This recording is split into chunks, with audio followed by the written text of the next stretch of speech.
अस्सलाम वालेकुम दोस्तों, मैं हूं खालिद रज़ा और आप देख रहे हैं रज़ा इलेक्ट्रॉनिक्स यूट्यूब चैनल।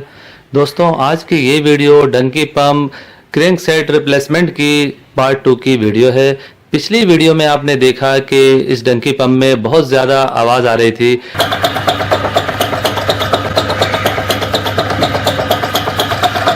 तो इस डंकी पंप को खोला गया, इसके क्रैंक सेट को खोले गए। इसका क्रैंक सेट जो है वो कटा हुआ नहीं था, सिर्फ इसके अंदर रेती और मिट्टी वगैरह बहुत ज़्यादा होने की वजह से ये क्रैंक सेट आवाज़ कर रही थी।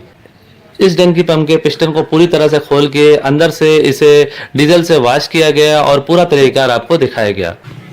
पिछली वीडियो में आपने डंकी पंप के पिस्टन को खोलने का पूरा तरीका देखा था। आज की इस वीडियो में हम देखेंगे कि किस तरह से डंकी पंप के क्रैंक सेट को फिटिंग किया जाता है। तो आप दोस्तों से यही गुजारिश है कि इस वीडियो को एंड तक जरूर देखें कि काम का पूरा तरीका आपको समझ में आ सके, और इस वीडियो को लाइक भी कर दें ताकि हमारी हौसला अफजाई हो सके।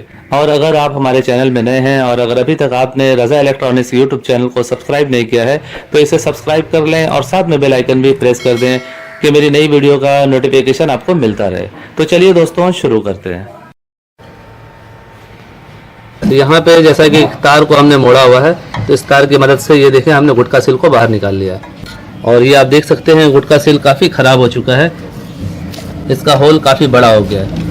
तो हम इसकी जगह नया गुटका सील लगाएंगे। ये चीज़ जो आप देख रहे हैं इसे गिलेन गुटका कहा जाता है और इसके अंदर जो लगता है उसे गुटका सील कहते हैं। इसके सामने साइड पे बोकी के अंदर साइड पे जो लगी हुई होती है उसे वाटर सील कहा जाता है और इसे गिलेन नट कहा जाता है। तो इसका नट जो है हमें सही दिख रहा है, इसकी नट की चूड़ियाँ वगैरह भी सही है। तो हमें सिर्फ गुटका सील लगाना है और इसे फिट करना है। ये देखें, ये नया गुटका सील है, इसे हम लगाने जा रहे हैं। इसकी प्राइस 10 रुपये है। गिलेन नट को टाइट करने के बाद उसके आगे ये लाल वाशर लगा देते हैं। अक्सर वो वाशर पुरानी हो जाने की वजह से ख़राब हो जाती है, तो ये रबड़ का वाशर है, ये भी 10 रुपये में आसानी से मिल जाता है।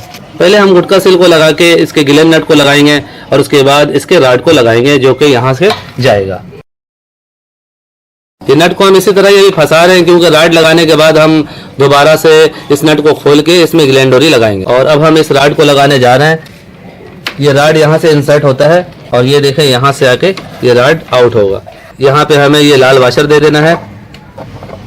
ये आप देख सकते हैं वाशर को हमने चढ़ा दिया है और यहाँ से हम इस राड को अंदर कर रहे हैं और यहाँ पे आप देख सकते हैं ये राड इस साइड से होते हुए ये सामने से निकल रही है। ये आप देखिए बोकी के पास से ये राड बाहर आ गई है। यहाँ पे हमने बोकियों को नहीं छेड़ा है, हम यहाँ पे 15 का नट लगा के बोकी को टाइट करके ये टक्कर प्लेट को बंद कर देंगे क्योंकि इस हिस्से का काम नहीं है।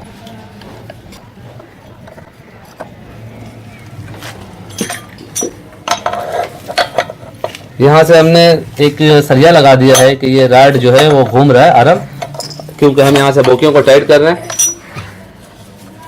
ये बोकियां हमें बाद में टाइट करनी थी, बहरहाल हमने पहले टाइट कर दिया। क्रैंक सेट को फिट करने के बाद भी बोकियों को टाइट कर सकते थे, लेकिन उस सूरत में बाद औक़ात बोकियां हिल जाती है, अपनी जगह से निकल जाती है या वाशर आगे पीछे हो जाता है। तो इसकी बोकियों को टाइट कर दिया गया है और अब हम यहाँ पे इस क्रैंक सेट को फिट करने जा रहे हैं। आर्म को फिट करते हुए इस बात का आपको ख्याल रखना होता है कि ये जो आप एक कट देख रहे हैं जो कि आर्म के नीचे साइड में बना हुआ है, ये आप देख रहे हैं लोहे का ये छोटा सा निशान यहाँ से निकला हुआ है, ये कट निकला हुआ है, ये हिस्सा नीचे रहना चाहिए। बाज़ लोग इसे ऊपर कर देते हैं, अगर हम इसे घुमा के इस तरह से ऊपर कर दें तो उस सूरत में ये ऊपर साइड में फंसेगा, तो हमें इस कट को नीचे रखना होता है। अब हम इस हिस्से को जो है इस आर्म के बीच वाले हिस्से में डालेंगे और इसके अंदर फिट करेंगे।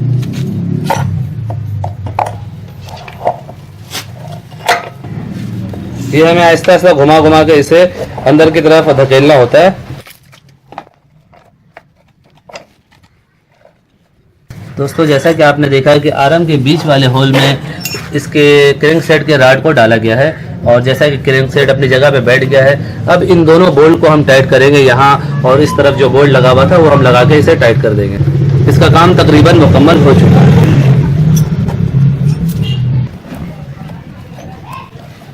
दोस्तों, जैसा कि हमने इसके दोनों बोल्ट को भी टाइट कर दिया है और हमारा ये क्रैंक सेट बिल्कुल प्रॉपर तरीके से फिट हो चुका है। आप देख सकते हैं इसकी वर्किंग बिल्कुल सही हो रही है। अब हमने सिर्फ ये करना है कि इसमें गिलेन डोरी डालना है और यहाँ पे टक्कर प्लेट बंद करना है। उसके बाद इसके जो साइड वाले ढक्कन है इसे बंद करके और इसमें ऑयल डालना है और चला के चेक करना है। तो चलिए जल्दी के साथ ये सब काम कर लेते हैं।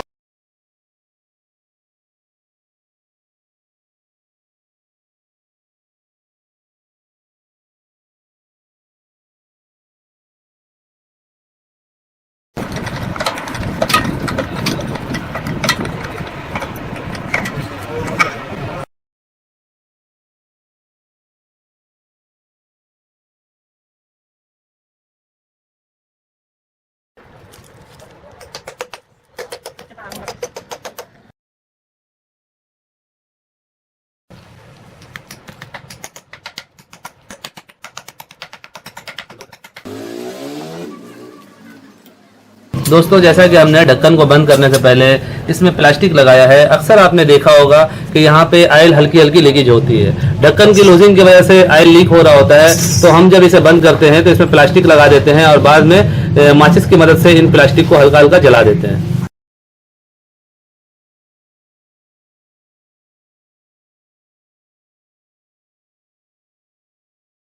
दोस्तों जैसा कि हम सी ऑयल को निकाल रहे हैं इसमें डालने के लिए, डंकी पंप में जब भी डाला करें सी ऑयल डाला करें। ये गियर बक्स की तेल होती है, यानी गाड़ियों के गियर बक्स में जो तेल डाला जाता है वो तेल मोटर में डालने से मोटर के क्रैंक सेट वगैरह सही रहते हैं। तो जैसा कि हमने एक नाप किया है, यहाँ पे एक बोतल में सी ऑयल भरा है, इस पूरी बोतल को हम इसके अंदर डालेंगे।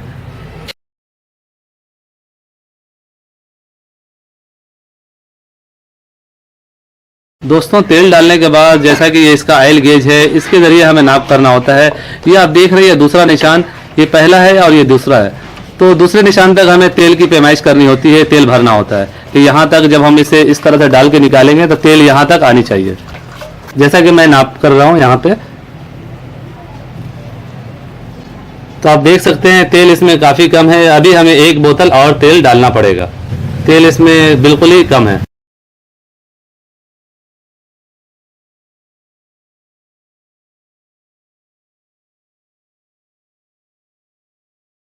जैसा कि हमने 2 बोतल ऑयल इसमें डाल दिया है, यहाँ पे आप देख सकते हैं दोस्तों ऑयल का पैमाइश वो बराबर हो चुका है।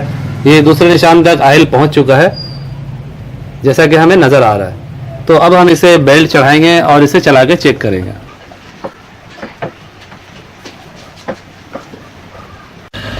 दोस्तों जैसा कि हमने इस मोटर को पूरी तरह से ओके करके इसे लगा दिया है, और जैसा कि आप देख सकते हैं मोटर इस वक्त ऑन भी है और पानी भी भरा जा रहा है। और अगर हम आवाज़ की बात करें, इसकी साउंड की बात करें, तो हमें इसकी साउंड सुनने को नहीं मिल रही है। थोड़ी बहुत आवाज़ तो मोटर में होती है, जैसा कि थोड़ी आवाज़ मोटर की है और थोड़ी सी आवाज़ हमें पंप की सुनाई दे रही है। जैसा कि मैं क्लियर कर चुका हूं कि ये पुराना क्रैंक सेट हमने लगाया है, क्रैंक सेट को हमने चेंज नहीं किया है, सिर्फ हमने सफाई की है। इसमें कोई फॉल्ट नहीं था, क्रैंक सेट भी बिल्कुल सही था, थोड़ी बहुत पिले थी, उसी पिले की वजह से आपको मामूली सी आवाज़ सुनाई दे रही होगी। अगर इसी मोटर को आप किसी टेक्नीशियन के दुकान पे ले जाते तो वो ज़रूर इसकी क्रैंक सेट को चेंज कर देता और कम से कम 1000 से 1500 रुपये का बिल बनता। अगर आपके घर में भी डंकी पंप लगा हुआ है और उससे बहुत ज़्यादा शोर की आवाज़ आती है, तो आप इस चीज़ को ज़रूर चेक करें कि आया उसके अंदर रेती वगैरह पत्थर वगैरह तो नहीं है, इसकी वजह से वो आवाज़ कर रही है। बाज़ औक़ात तेल बहुत ज़्यादा गंदा हो जाने की वजह से भी आवाज़ करता है। अगर आप अपने डंकी पंप के क्रैंक सेट को डीजल या फिर पेट्रोल से साफ़ कर लेते हैं और नया तेल उसमें डाल देते हैं, तो इससे भी आपके मोटर के क्रैंक सेट में काफ़ी जान आ जाती है और साउंड का मसला हल हो जाता है। अगर आपके भी घर के डंकी पंप में आवाज़ बहुत ज़्यादा आती है, तो आपको ज़रूरी नहीं है कि पूरा क्रैंक सेट को खोलना है।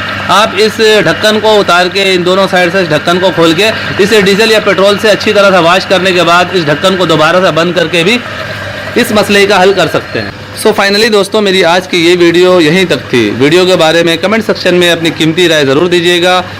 वीडियो को लाइक भी कर दीजिएगा, दोस्तों को भी शेयर कीजिएगा। अगर आप चैनल में नए हैं तो चैनल को सब्सक्राइब करके बेल आइकन भी दबा दीजिएगा। अपना बहुत सा ख्याल रखिएगा, दुआओं में याद रखिएगा। मिलते हैं नेक्स्ट वीडियो में। अल्लाह हाफिज़।